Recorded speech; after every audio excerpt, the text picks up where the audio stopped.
semmivel sincs kevesebb jogom ahhoz, hogy gyerekem legyen, mint bárki másnak. Ezt én kikérem magamnak, ha bárki így gondolja. Csak azért, mert meleg férfi vagyok, nem gondolom azt, hogy én kevesebbet érek, kevesebbet érnék, mint szülő. Magyarország védi a gyermekek születési nemének megfelelő önazonossághoz való jogát, és biztosítja a hazánk alkotmányos önazonosságán és keresztény kultúráján alapuló értékrend szerinti nevelést. Gyermeket a rokonok és a szülő házastársa általi örökbefogadás, valamint a 4. bekezdésben foglalt eset kivételével csak házastársak fogadhatnak örökbe. Kivételesen, törvényben meghatározott, különös méltánylást érdemlő esetben és kormányrendeletben meghatározott eljárás lefolytatásával az ott szabályozott egyedül örökbe fogadni szándékozó személy örökbefogadásra való alkalmassága is megállapítható. A családpolitikáért felelős miniszter különös méltánylást érdemlő esetben hozzájárulhat az egyedül örökbe fogadni szándékozó személy örökbefogadásra való alkalmasságának gyámhatósági megállapításához. A miniszteri hozzájárulás megadásánál különösen figyelemmel kell lenni Magyarország alaptörvénye 16. cikk első bekezdésében foglaltakra. A gyámhivatal akkor állapíthatja meg a PTK 4.121 szakasz 4. bekezdése alapján egyedül örökbe fogadni szándékozó személy örökbefogadásra való alkalmasságát, ha ahhoz a gyermek- és ifjúságpolitikáért felelős miniszter hozzájárult.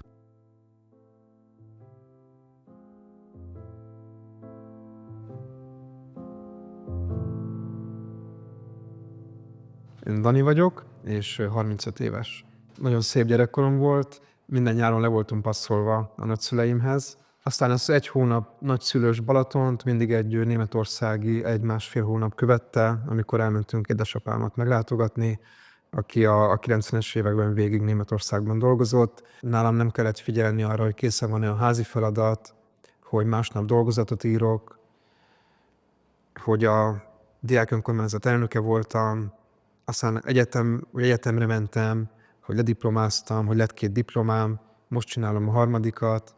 Főleg édesanyám azért rendszeresen felhozza az unoka témát, és amikor erről beszélünk, akkor inkább elsősorban az öcsém kontextusában hozza fel.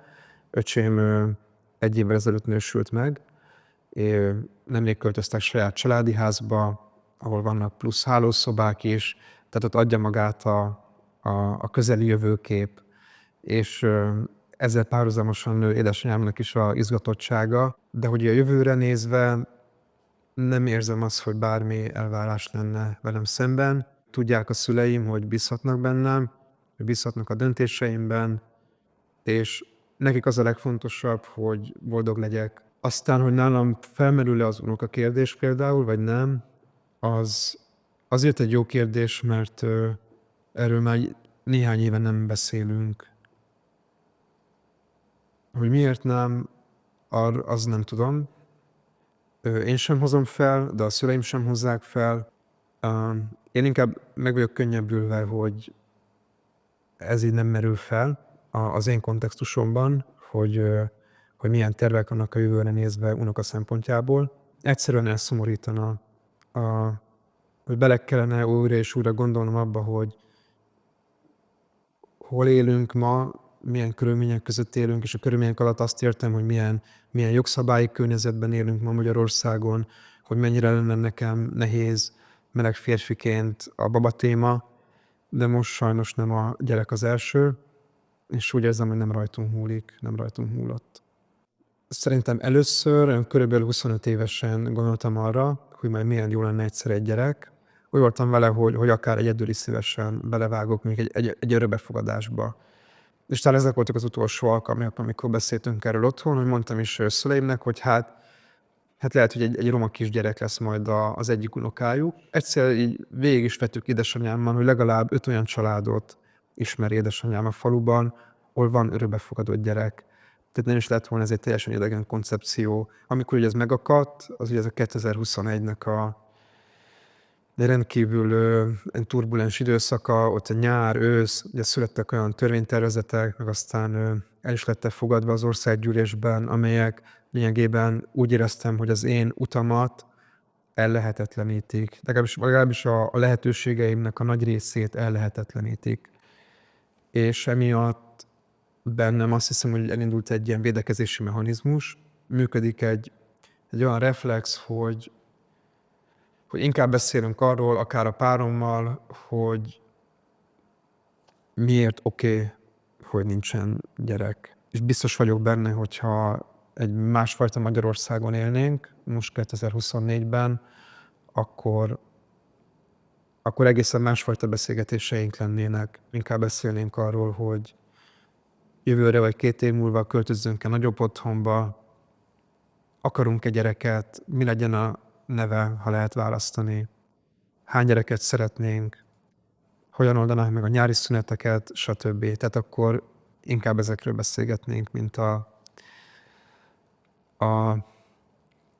gyerektelen, felnőtt meleg férfiak nagy gondjairól. Szerintem a szüleim és a nagyszüleim is megtaláltak egy elképesztő jó utat a szigorúság és az elkényeztetés között.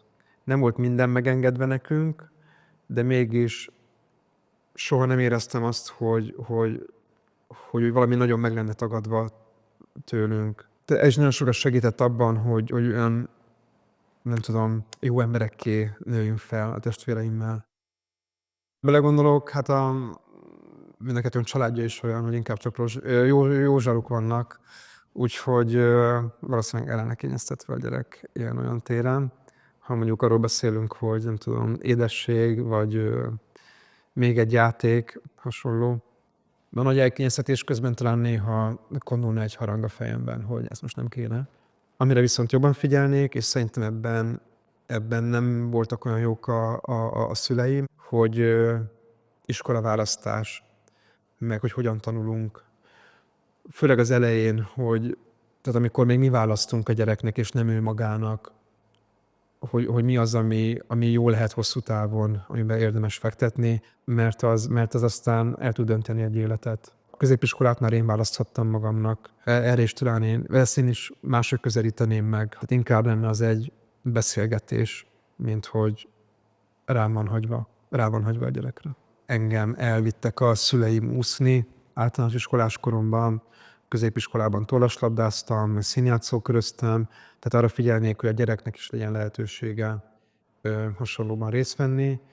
Nem, tényleg én annak drukkolnék, vagy annak örülnék, hogyha ő magának találna valamit, ami szórakoztató, ami leköti. Az is tök oké, hogyha 1-2 év múlva azt mondja, hogy ez mégsem az övé. Fontos lenne az idegen nyelvtanulás, már nagyon korai időszaktól kezdve a Benni, a keresztfiam, ő tényleg még csak óvodába jár, de már 2-3 éve tanul angolul. Tudja a Dua Lipa daloknak a szövegét, úgyhogy nagyon büszke meleg keresztapává tesz. Én hajlamos vagyok túlságosan nyers lenni, túlságosan egyenes lenni, míg a párom, a Zsolti, ő sokkal finomabban be tudja csomagolni, ha mondjuk van valami kritikája, amivel megelőz megbántást, sértődést, és ez egy jó tulajdonság. Előrébb is szerintem az életben, mint az én nyersességem. Ez egy sokkal olyan magasztosabb, meg absztraktabb dolog, de hogy így az emberiségbe vetett hit. Zsoltiban sokkal nagyobb ez a pozitív megközelítés a dolgokhoz, az emberekhez való hozzáállás.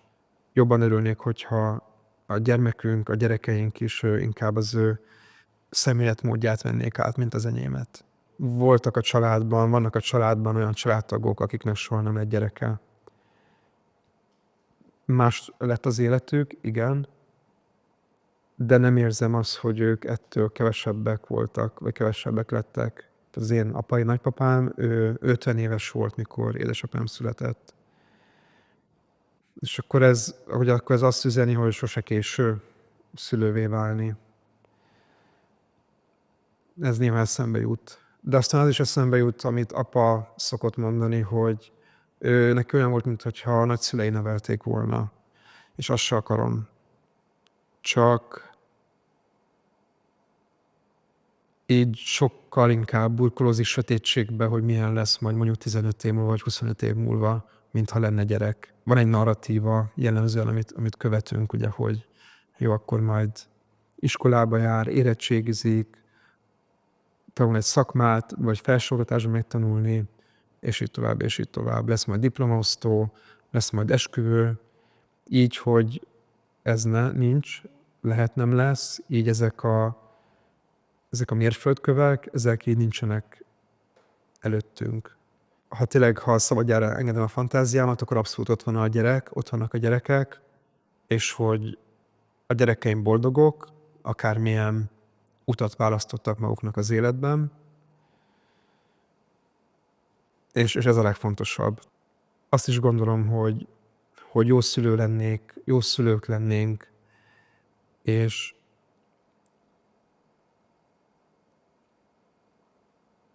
ahhoz, hogy ez egy jobb világ legyen, ahhoz jó szülőknek legyen gyerekük. Most nagyon bután hangzott, de hogy valahogy akarok kiukadni, hogy semmivel sincs kevesebb jogom ahhoz, hogy gyerekem legyen, mint bárki másnak. És azt gondolom, hogy ahogy én látom a világot, hogy mi látjuk a világot a párommal, amilyen értékeink vannak, elveink vannak, azok olyasmik, amikkel jobbá akarjuk tenni a világot, meg a környezetünket. És ezeket az értékeket, ezeket az elveket érdemes tovább hagyományozni másokra. És hát kik azok a mások, hanem a gyerekeink.